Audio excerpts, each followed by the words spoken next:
Hey, Olivia. Awesome. Take it away and let me know if you need anything. Okay. Hello, everyone. I'm really happy that you are here, and so am I.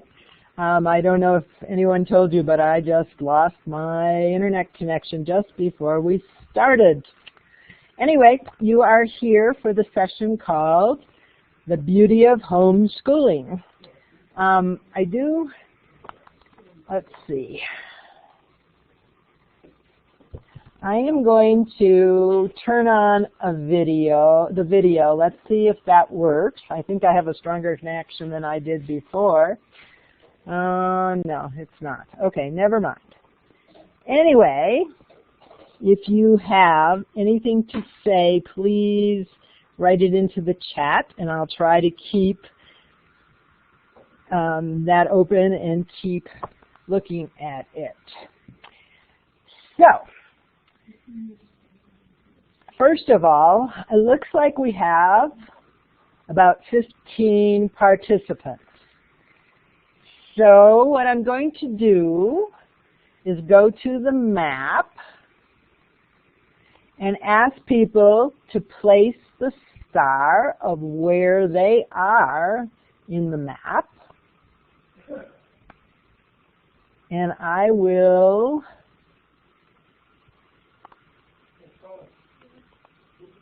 give you all the ability to do that. There it is. Oh, you must be doing this, Renee, ahead of me. Anyway, go ahead and put where you are, and then let's talk a little bit.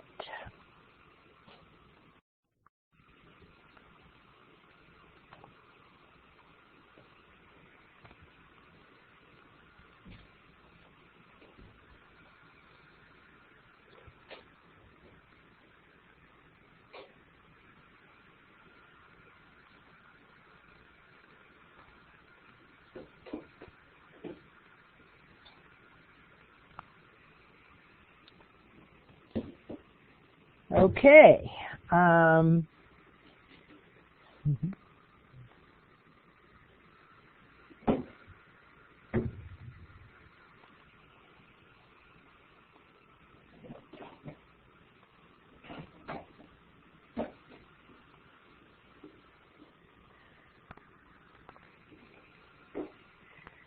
Okay. I see that we have people from Atlanta, Georgia, and other places around the United States and in Egypt as well. Welcome, everybody. And I'm going to give you the ability to take the mic and tell us just a little bit, tell us your name, where you're from, and why you came to the session. So who wants to go first?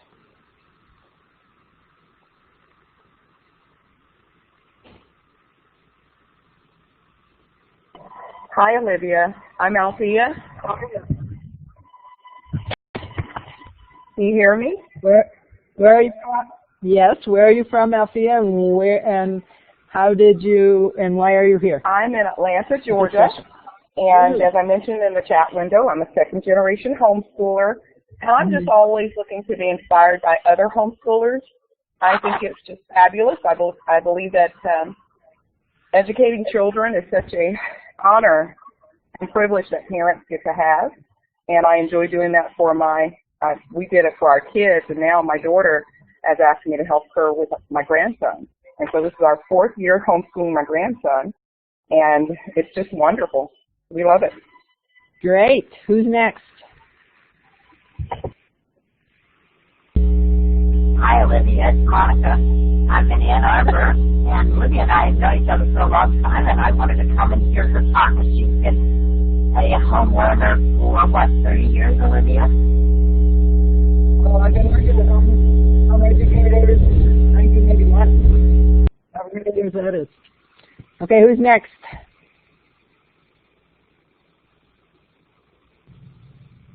Am I there? Yes? Go ahead. This is Sarah Gibson. I'm from California, and I'm a first-time homeschooler, and I have 3 of my kids currently enrolled. So this is all new to me, and I'm just trying to get as much info as I can before we kick off school on Monday. Wonderful. Next.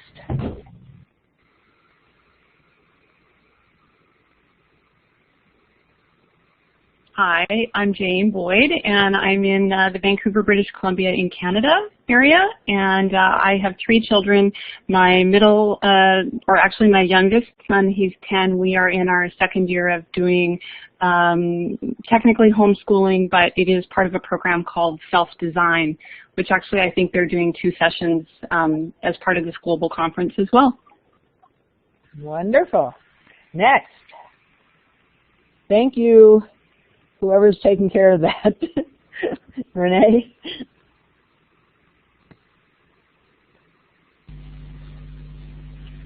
Hi, I'm Yasmin from Egypt, and I'm attending this session for 2 reasons. The first one is that I'm running an NGO in Egypt working with underprivileged children, and we're trying to develop an approach that's quite alternative while also trying to formalize it a bit to be able to scale up.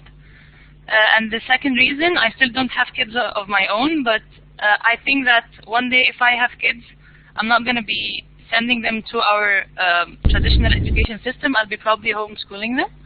So I want to also learn this for the future. Wonderful. Is there anyone else?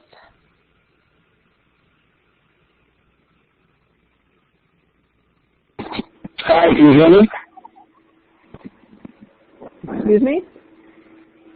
Can you hear me? This is Joseph.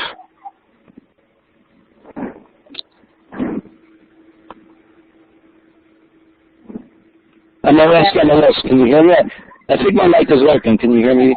The audio is working? Now we can hear you, yes. I'm trying to turn my webcam on, but it's not coming on, but that's okay. Well, you're coming in better now. So tell a little bit about why you're here. Okay.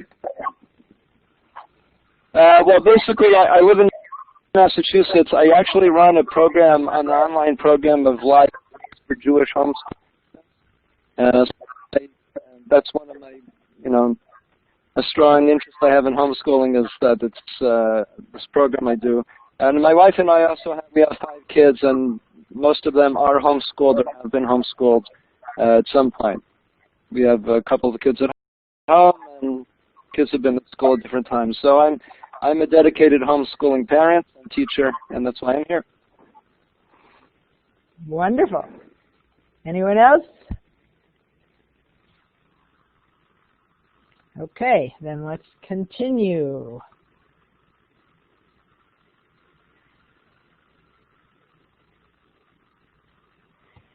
All right, so the session's name is The Beauty of Homeschooling, and the beauty of homeschooling is that it can be whatever you, as the individual who is homeschooling, or the homeschooling family wants it to be. Homeschoolers are free to do the things that matter most to them. They can learn and grow outside of conventional education, or they can replicate school at home and everything in between. The choice is theirs. Just think what that means.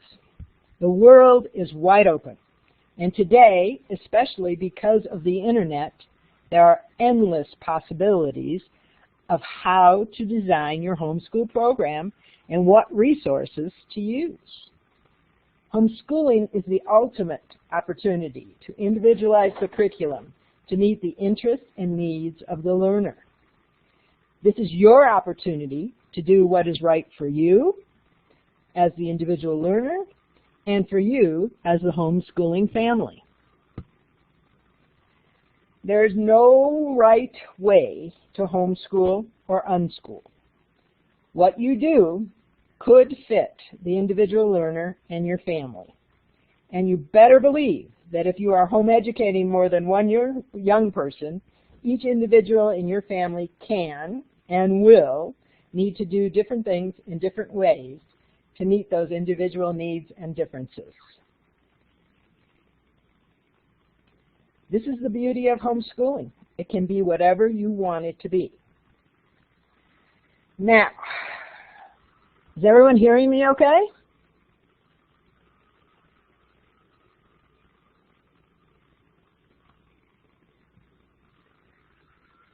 Good. Okay. Now, you might say, but I want my child to be able to go to Harvard. So I am restricted in what I can do because I need to do what Harvard wants. And yes, that's true to a certain extent, but that is a choice, and that is your choice. So then you follow the road and do the courses and things necessary to be admitted to Harvard. But I know this too, there are homeschoolers who homeschooled their own way and still were admitted to Harvard. So it doesn't mean you have to play the school game in the same way as everybody else. Generally, the type of homeschooling done to gain admittance to Harvard is highly academically oriented. But it too can branch out to more than school and shine so that Harvard will take notice and actively recruit the young person. There are many different ways to learn high-level coursework. There are many different opportunities that can be utilized to enhance a young person's education. And being homeschooled, all hours of learning can be pertinent rather than hours spent on wasted activities.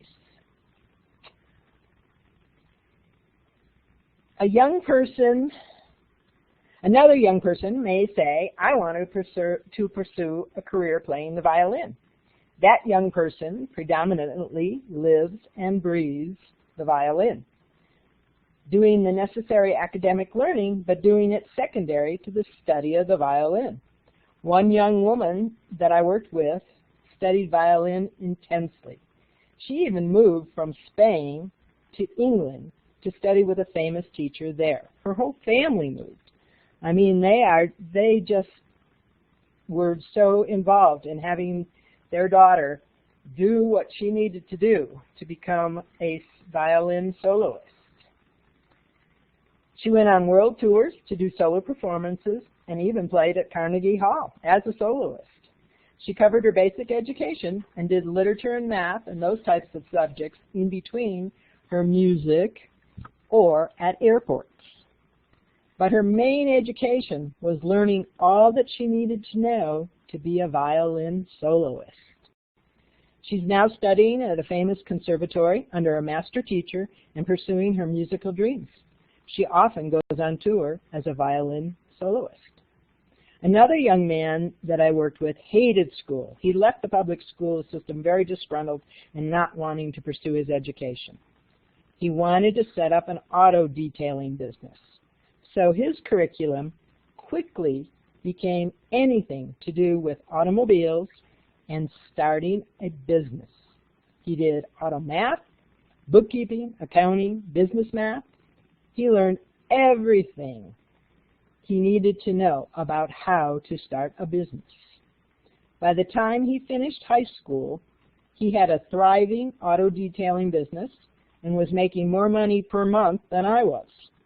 His education fit his interests and his needs, and he was happy.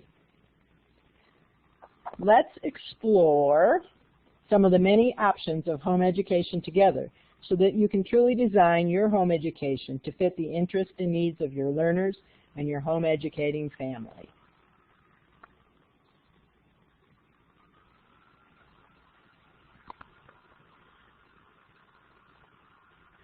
Here's a list of different options for home education. As you can see, there are lots and lots and lots and lots and lots of ways of home educating. Some people do school at home, where they just replicate what would happen at school. They do the same courses, they do the same hours, they do everything the same as school. And that's perfectly fine. That's what they have chosen to do.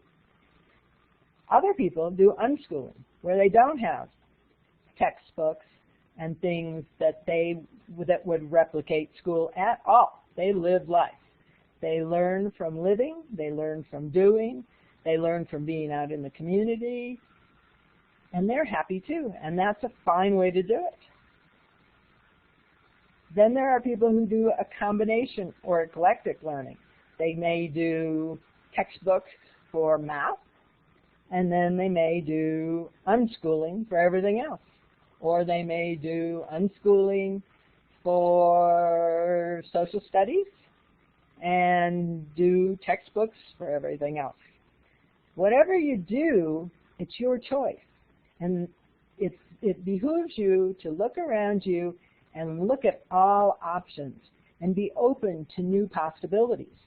I worked with a family who's been home educating for probably 20 years now. And that mother was still open to new possibilities after 20 years of home educating because she felt like, gee, I could do things differently still, and it might benefit my children. One of her sons decided that he wanted to do a just look for what you want to learn type learning. And he carried a notebook with him, and he wrote down questions. And then he went home and researched those questions. And that was his way of learning for a while. And it worked perfectly well. And so the mother looked at it and said, well, maybe I should try this with the other two younger ones. And they were having a ball doing new things that they had never done before in their homeschooling. Some people use unit studies, where they look at what the student would like to do and like to learn, and then they incorporate reading, writing, math, art, music, everything into the study of that unit. So if they wanted to learn about crystals, they would do crystal math. They would do crystal experiments trying to create crystals. They would learn what a crystal is. They would learn everything they could about it. They did crystal art. They listened to crystal music and had a great time doing it. So that's one way to do some things. Another possibility is travel.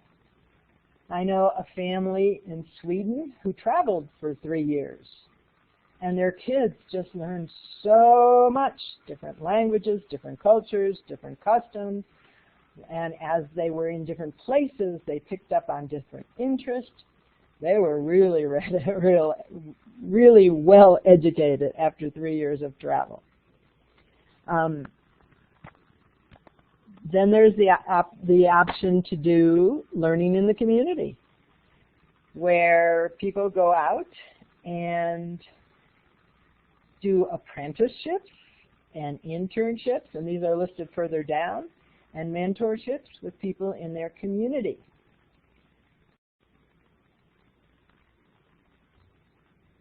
I know some students who loved interning at an ice cream shop.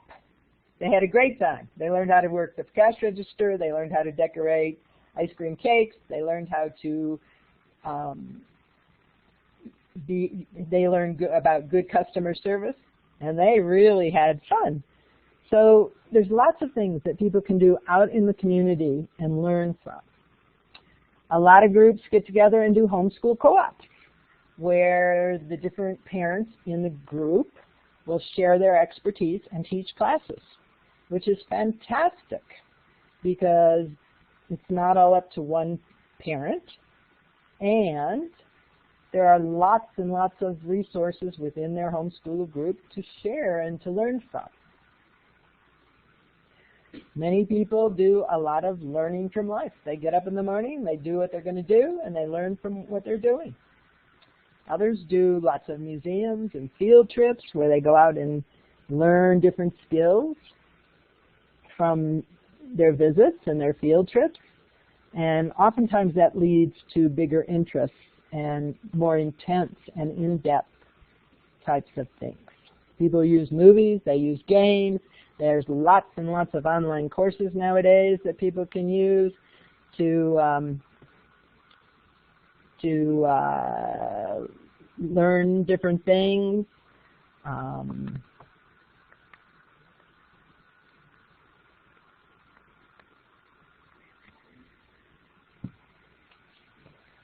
Some of the students who are ready will do community college courses, which behooves them because they begin their education, their college education sooner. They do it, they prove to themselves that they can do what they would like to do at community college. Some students will do some private and public school classes where they'll go for one class or two classes and learn some things that they want to learn in a formal classroom kind of situation. Others will do internships where they go to a place and learn from the person there. I've had students who have done veterinary internships. They've gone to a veterinary clinic and they've been able to actually work with the vet and learn hands-on what it is to be a vet in a veterinary clinic. I have other students who have had mentorships where they have somebody who is an expert in their field, like a marine biologist, who will counsel them, who will recommend different things, who will steer them in directions of interest to continue learning about that particular field. Some students have real jobs. They go out in the world and they start. I have one student who started as a volunteer at a natural history museum, but then it eventually worked into a job for her where she was overseeing all the teen volunteers and getting paid for it, and learning about lots of different things as she was a supervisor at the Natural History Museum. Some people do community service where they learn a lot of things from that. I've had students who have started different volunteer groups where they've gone out in their community and done what needed to be done, and helped and started groups that were eclectic in that they weren't just from one area, they were very diverse and made a big difference in what they were doing. So you can see the opportunities are endless, and we can have lots of different ways of doing home education. All of these different types of things and many more can be used to produce, as John Hope said, a life worth living and work worth doing. So right now, I'm going to put the audio back on for everybody, and I would like people to share or to ask questions and to start a dialogue about all the different ways that we could home educate.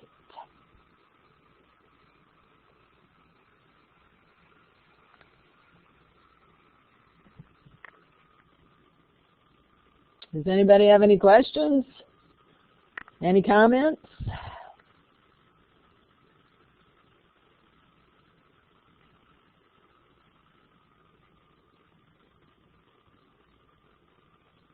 If you would raise your hand and then take the mic, that would be great.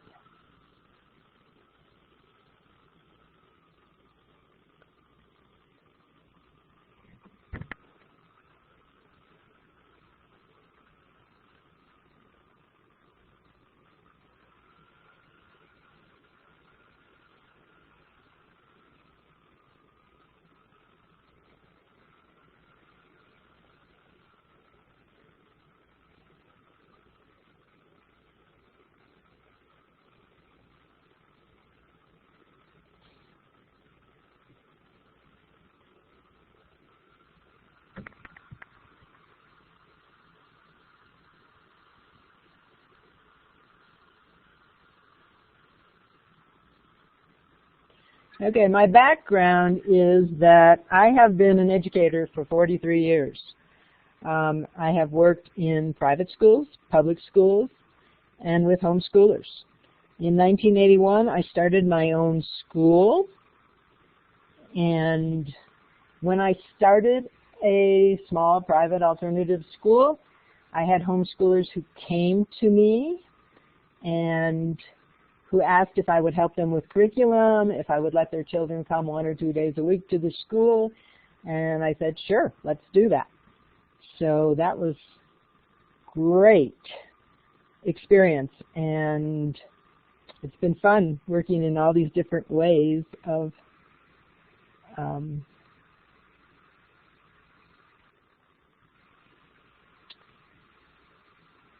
in all these different ways. So Jane, I guess you're going to go ahead. You have a question? Hi, yeah, sorry, I was trying to get my area quiet. It's summer, right? Kids are all around in my house, so there was lots of background noise. I was just thinking about things with my son. Something that I'm really working on with him is to try to have kind of a combination of social experiences and things out in the community and different types of activities that he can participate in, some that are, more group-oriented, and then also individual things for him to do as well, both at home and in the community. So we're just trying to do this combination of things, but where we're really following his true areas of interest and scaffolding off of those. And what are his areas of interest, and what have you explored so far? Sorry, he's very interested in science, and we're doing a lot of things, using Lego and different types of things to then enable him to explore different areas of science and energy and the building and creating of things. The challenge that I have then sometimes is trying to bring that back to other areas that I know that he should be working on, but that perhaps he's not as excited about. So any suggestions around that would be really helpful. How old is he? My son is 10. Yeah. I wouldn't worry so much about those other areas. I would let him go ahead with exploring the science in all possible ways. And getting out in the community, is there a science museum that he could go to and volunteer at, even at 10? Yeah, we've been trying to find some volunteer kinds of things. I think that would be a great idea. We do take him out to a number of different programs and things in the community, so that's very helpful. But I was thinking something around volunteer work. He's starting to be a little bit older. That might be helpful too. Mm-hmm. And it may take some convincing of the museum or wherever you're taking him, or wherever that he is old enough and capable of helping, but that may give him the opportunity to learn more things and be able to share them with others. Right. Thank you so much. Thank you so much. Oh, Monica wants to know about walkabouts, I see. The Walkabout program is an interesting program that was developed to ask kids to do a rite of passage. And I wasn't really prepared to talk about this, Monica, but there are 6 walkabouts that a student would design. It's almost like a mini research kind of a paper. Or mini research kind of a project. And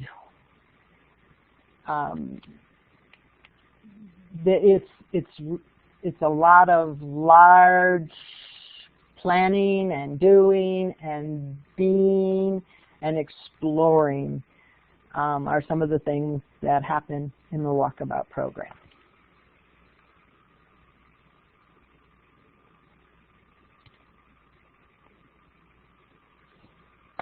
Anything else out there?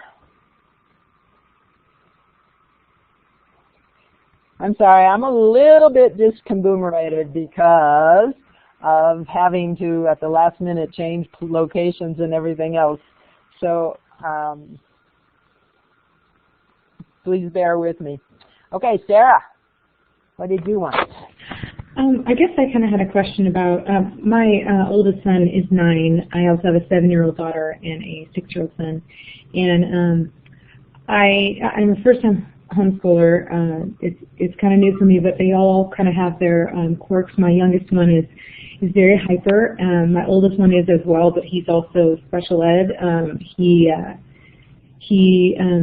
doesn't really comprehend what a lot of other kids do at his age. So I guess I'm a little nervous to start. I know my kids better than anybody, so I know that I'll be capable of doing this. My concerns are giving enough time for I think what we're starting to do right now, I'm sorry, I know I'm kind of going all over the place, but I think what I'm trying to focus on is almost replicating school, because I don't know what else to do. I don't really know what else to start other than starting with books. And, I've been helping in the classrooms at the small school that we were attending, and so I'm trying to replicate that. But I'm really interested in hearing all the unschooling ideas and things like that, and helping my kids explore and have fun. Has anybody else had any trouble with, not trouble, but difficulties with a special circumstances like that, with one son needing a lot more attention than my other two children? Just a minute. One thing that I would suggest for you for exploring other options is what I used to do at one point when I was in a classroom was I had a weekly agenda that I drew up. And on that weekly agenda, I put like 2 or 3 things that I wanted each child to do that day. Each child had their own weekly agenda. I put 2 or 3 things that I wanted them to do that week. I had a space for them to put 2 or 3 things that they wanted to do that week. And then I had a space for what we called the special agenda, where we would put in if we were going on a field trip, or if an individual student was going off on a field trip, or whatever. And then as the week, and then they would check off as they did each thing. So to me, that would maybe give your children the opportunity to go and explore different and new things, because they would have to come up with 3 things each week that they want to do, that they want to learn. And you have to honor it. I mean, if they say they want to play with Legos, let them play with Legos. If they say they want to watch a movie, I guess you have to honor it and let them watch a movie, But at least they have the choice. And as the time goes on, I think you'll see that they'll become much more creative in what they want to do and how they want to do it. Okay, that sounds good. Thank you. And I guess I also wouldn't worry about having to spend more time with the one who needs the more time. Because oftentimes the children can help each other. So maybe if you're spending more time with the one who needs more time, the other 2 can help each other and do things. Or vice versa. Maybe when you're spending time with one of the other ones, the one who has the special needs can have some type of challenge or something that he can share with the other one. So, it doesn't have to be always just your time. I see. Well, that would be good, because that was my main concern before. With my husband and I have talked about homeschooling since my first one was born. So, and I always felt incapable of doing that. So I'm glad that I'm finally diving into this. So this is fun. And thank you for this class. This is great. Just what I needed. Good. Okay, Jane, I think you have a comment. Yes, I was just going to mention for Sarah, actually my son, he is 10, and midway through our first year in the self-design program, he actually did receive a high-functioning autism diagnosis. So we knew when we entered into the self-design program that he had a number of challenges. And one of the things that I actually found was I really tried to take quite a relaxed approach and not really fret about, okay, we haven't accomplished as much as I was thinking we should. Like, I just was really very laid back, I think, in our first year. And he did have some challenges, I guess, transitioning from what he viewed as learning work, versus not learning work. And so we kind of went from, okay, well, he would have some time doing his preferred kinds of things to some time doing what might be viewed as more learning type activities. And that worked really well, where we would sort of transition him from one thing onto the other thing, and it seemed to flow more easily. So I don't know if that might be an idea for Sarah in terms of some of her child's needs, but I know just not fretting about it to a certain extent helped immensely. And so right you are. And you know what you said reminded me of something in that John Holt used to tell this wonderful story about some sixth grader who came out of school and who did not want to do one thing that year. He didn't want to do anything. He just, did what he did, but he wasn't doing school. And at the end of the year, he had to take a standardized test, and the growth that it showed was 3 years worth of growth.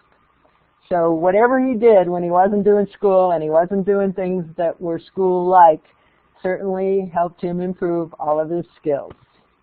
Monica, you have something to say. Yeah, what I was going to say, Olivia. Go ahead. What I was going to add to what you were saying, Olivia, is that when kids come from school, there's a decompression period where they need to decompress from that structure of being told what to do all day long to the big shift to figuring out what they really want to do. And so sometimes we need to give them some space to be able to do that, and sometimes they need some help in having choices. And then they need us to sometimes notice the things they seem to be interested in. Sometimes they don't tell us with their words so much, but we notice that you really were enjoying making that Lego set, or you were. I noticed that you really loved climbing that tree, and you were just, your face was just all lit up. So maybe even snapping photos or doing little simple videos on your smartphone, of your kids when they're enjoying learning might help us too. Oh, I'm sorry, cutting hard time hearing. I apologize. We're having a hard time hearing you. I'm not quite sure, but I think the gist of what you wanted to bring up was how to help a child make a transition from being told what to do to being able to make their own choices. And, some of it would be just letting them get to the point where they're totally bored. Because if they're totally bored, then eventually they're going to pick up on their own curiosities and begin to make their own choices. The other thing would be to offer choices. So, for instance, when I take my granddaughters for the day, I say, okay, we could go to the art museum, we could go to the natural history museum, we could go to the park near your house, we could go to the park this other park that they like, or whatever else you might want to think of. And sometimes they come up with something totally different, and that's fine, because that's great. They're beginning to think about what they like to do and how they want to do it, and they might say, well, today, Grandma, I want to go to and do this, and that's fine. And it even is to a point where, like yesterday, I had the youngest one, and I asked her what she wanted to do, and what she chose to do, and what was her idea, was to stay at home and read books together. So I think that giving them choices, but also letting them get to the point where they're totally bored and they can come up with their own things will be helpful.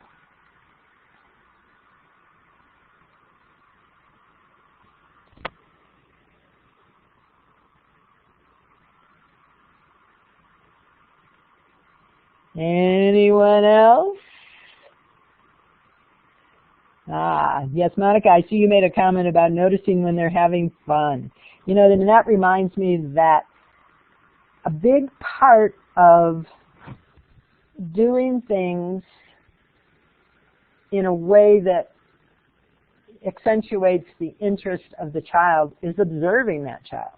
So as the parent in the home, or as a person who's offering things for homeschoolers, observing what that child is all about and how he or she does things and how he or she learns is very helpful to being able to offer options that will fulfill, that will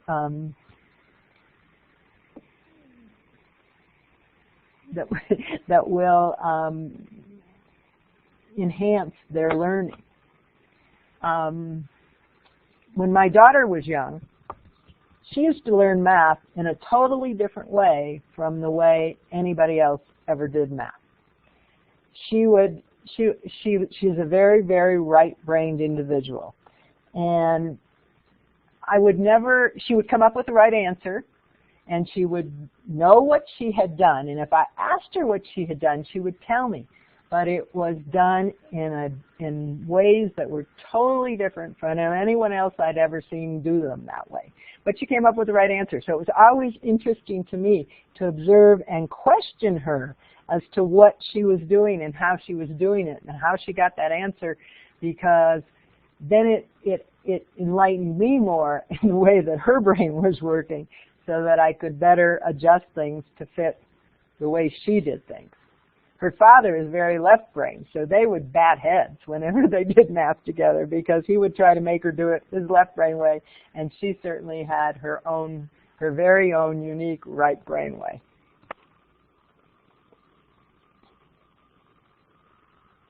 Anyone else?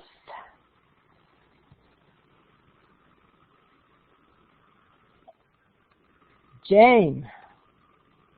I just have a question, if you can share any thoughts about when you have one child who's in, say, a traditional school, which my daughter is, and then, you've got your child that you're homeschooling, and the expectations are quite different.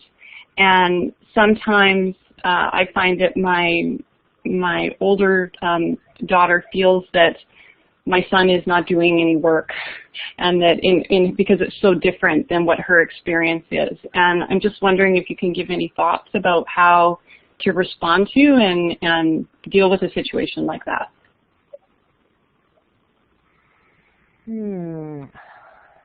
I think one of the things that would be important would be to highlight the things that your son is learning in the different ways from the way his sister learned them. And maybe to have a heart-to-heart talk with the sister, I take it she's older, to say, he's doing it the way he needs to do it, and so you need to honor that rather than point out that he's maybe not learning to do math in the way that she learned to do math. And sometimes those heart-to-heart talks and just kind of saying, this is what this person needs and this is why we're doing it, helps. Yeah, you're probably right in terms of just trying to keep those lines of communication open and explain that. And I do try that, but I think sometimes it just seems so different if, there's mountains of homework coming home, or in the classroom we've spent 50 minutes on arithmetic, but my son is maybe doing his math in quite a different way. So I just find it tricky as a parent. It is tricky. I mean, having two different children is tricky because they each need something else, something of their own, and certainly it might be a good idea to explore whether she's a little bit jealous because he gets to be home all the time and she has to go to school. Yeah, I think that that's actually a valid point because I believe that's a factor for sure. How much older is she than him? They're just 2 years apart, but she's 12 and he's 10.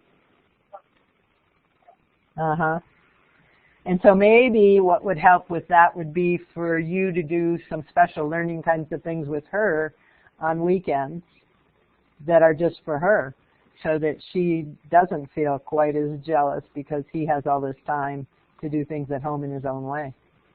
Yeah, I'll definitely have to explore that out this year because it was an element for sure, and I just found it a little bit challenging through the course of the year. And of course, it was our first year, so I just wasn't really expecting there to be that kind of pushback, but there was a little bit of that, so that was just interesting. And it would be. Renee, you have something to say. Go ahead. Thank you. Yes, I do. I'm trying to just be a moderator here, but I did want to share a little bit of my experience, in my opinion. I have a 15-year-old daughter, and we've been homeschooling for, I think, 7 years now. And when we first started, I did a lot of what Sarah said she did. I replicated what was being done at school in her traditional brick-and-mortar building because that's all that I knew and that's what I was familiar with. But it took me several years to realize that that model is successful because they're in a brick-and-mortar building with many students and many classrooms and many teachers and administration, and that's not the model that we have at home. And although there was certainly a lot of degrees of success, trying to replicate that model that is better for a large institution wasn't really the best way for us to homeschool here at home. And so it just kind of, I think it goes back also to something that Sarah was saying and how what she's doing is what she knows, but that's for a completely different group of students than when you're homeschooling 1 or 2 or 3 children in your own home. And so you have to give yourself permission to explore all the different possibilities, just like you would never parent your children the way your neighbors parent their children just because, well, they're parents and they're doing something. You wouldn't replicate that because that's not what is best for what's happening in your own home. That's so true. And then the other piece would be to highlight the things that are happening good for the daughter in traditional school and the things that are happening well for the son in homeschool.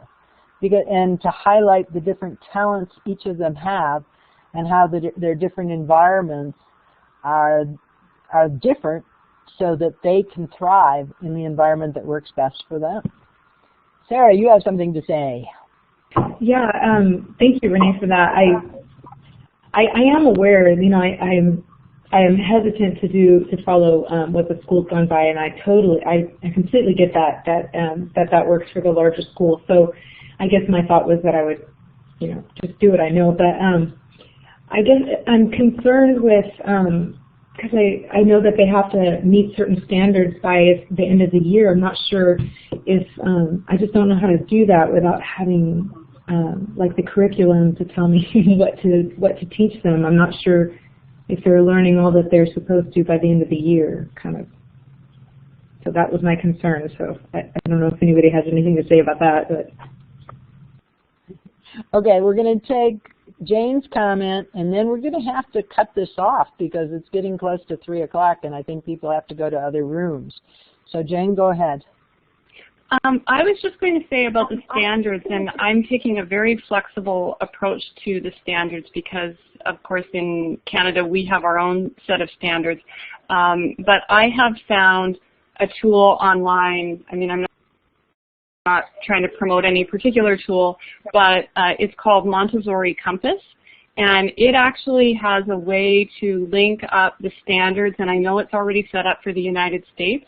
A lot of it is using Montessori materials, but I'm actually also incorporating my own, you know, kinds of activities and things, and then you can tie the activities to the state or the, in my case, provincial standards, and it gives you a very specific way that you know that you're meeting those outcomes, but you can do it in a really, really flexible way, and it's not very expensive. So again, it's MontessoriCompass.com. I have no connection to them.